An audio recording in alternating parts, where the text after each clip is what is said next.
Opinion: The statesman of stability Manoj Sinha's unseen transformation of Kashmir since the dawn of independence. Jammu and Kashmir has travelled its own troubled path, filled with loss, half-finished dreams, and layers of political knots that few dare to untangle. Still, over the past 5 years a slow, silent turnaround has begun in this fragile region, not with shouting headlines, but through calm resolve, hard work, and careful leadership. Driving that change is a figure who prefers results to red carpets. Lieutenant Governor Manoj Sinha. Sinha took the reins in August 2020 and quickly steered the valley away from the cloud of uncertainty that lingered after Article 370 was scrapped. Kashmir, long starved of political direction and economic energy, had fallen into a mix of dead ends and competing stories told over many years. Rather than retreat, he chose to engage, reaching beyond the usual bureaucratic ring to hear ordinary people from snowbound Kupwara hamlets to Shopian's sprawling apple orchards. He moved about the region, holding public darbars, stepping into living rooms, absorbing tales of loss, and kick-starting a trust-building drive that many now call one of independence's boldest democratic trials. Today, under his stewardship, the valley has witnessed a metamorphosis few thought was possible. The politics of hartal and shutdowns, once an endemic tool of separatist expression, has vanished almost completely. No longer are marketplaces ghost towns under the diktat of militant threats or hurriyat calendars. The Pahalgam terror attack, which recently shook the conscience of the nation, saw something unprecedented: thousands of Kashmiris pouring into the streets not in protest against the state, but in resounding condemnation of terrorism. For the first time in the valley's recent memory, the people stood not apart, but with the state. That moment, pregnant with symbolism, did not arise from fear but from faith. Faith in an administration that has upheld the doctrine Sinha so often repeats: Biguna ko chahido mat, or Gunagar ko khudo mat. Touch not the innocent, and spare not the guilty. This phrase has not merely remained rhetorical. It has come alive through policy. During Manoj Sinha's tenure, the infamous Shopian encounter, once a symbol of institutional betrayal, was not buried in silence. Instead, it became a test case for justice. The Lieutenant Governor personally reached the upper reaches of the victims' families, stood with them in their grief, and ensured that the truth prevailed. The guilty were not shielded, they were punished. In a land where impunity once bred mistrust, this act restored faith. For perhaps the first time, the people began to see the state not as an occupying force, but as a guarantor of justice. What enhances this transformation is the fact that it occurred without a popular governing regime. No CM was elected, nor was there any coalition mathematics. It was only with the effective machinery of administrative will that development progressed. Sopari and Pulwama do not experience stone pelting anymore.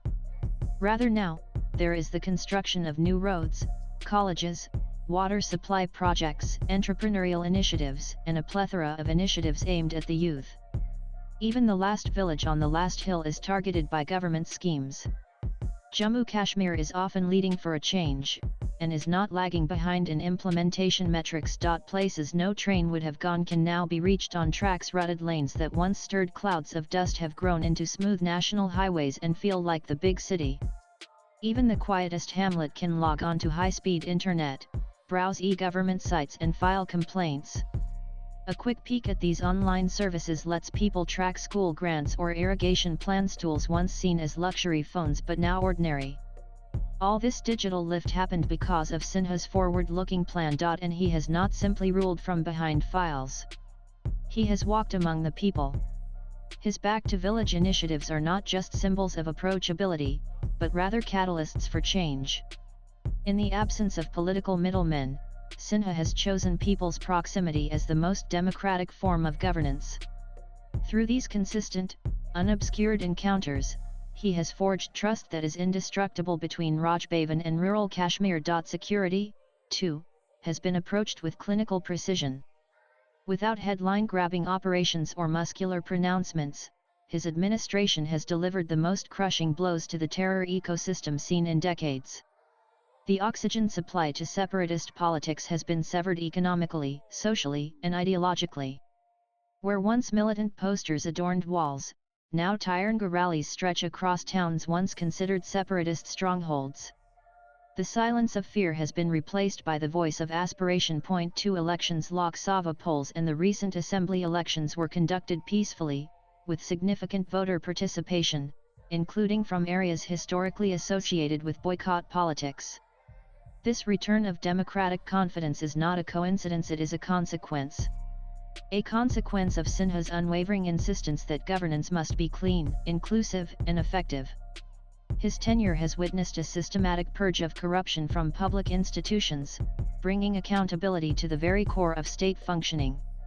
The days of middlemen and power brokers are numbered. Civil servants today know they are expected to deliver, not defer. And in all this, Sinha has never sought the limelight. A technocrat by training, a statesman by instinct, he belongs to that rare breed of public leaders who measure legacy not in applause but in outcomes. In a region that has long suffered from excesses of both neglect and noise, his quiet but unrelenting leadership has been both antidote and answer. Years from now, historians might call these months the turning point on Kashmir's future. The moment the story of hopelessness was eclipsed by a peaceful push for dignity. When a land long marked by divisions began slowly stitching itself together. And when an unspectacular, quiet, yet determined leader stopped making grand promises and simply got to work. Swipe left for next video. Manoj Sinha has not just governed Jammu Kashmir. He has guided its conscience, reformed its soul, and returned hope to a land long denied it. Mudassir Dar is a social and peace activist based in South Kashmir. He received a Rashtrapati Award and has contributed to many local and national publications on a diverse range of topics, including national security, politics, governance, peace, and conflict. Views expressed in the above piece are personal and solely those of the author. They do not necessarily reflect NEWS 18's views. Latest blogs